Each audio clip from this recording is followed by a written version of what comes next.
Pas facile de s'y retrouver. Des milliers de métiers, filières ou encore écoles s'offrent aux bacheliers. C'est pourquoi les salons sont nombreux, comme Cap à Moi, organisé par le Val-Maubuée. 1500 jeunes étaient attendus ce vendredi au Centrex de Logne pour exposer leurs problématiques.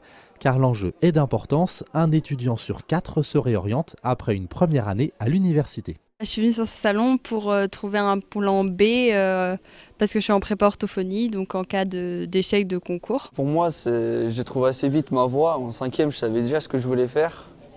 Mais après, pour d'autres, ça peut être plus compliqué car ils ne savent pas vraiment leur métier à venir.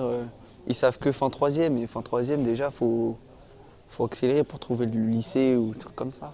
Ça a été très difficile. J'ai longtemps hésité entre plusieurs choix, mais toujours en rapport avec le sport.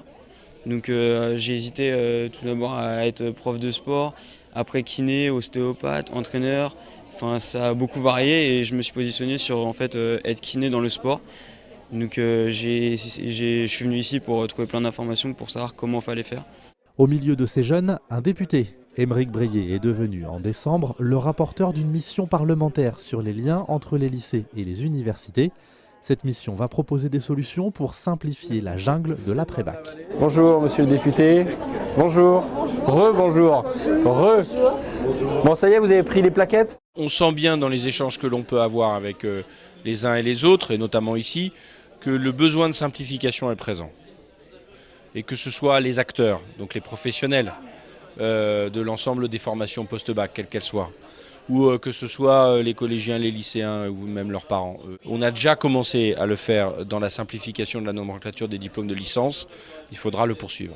Harmoniser les noms des licences pour mieux s'y retrouver, c'était donc un premier pas.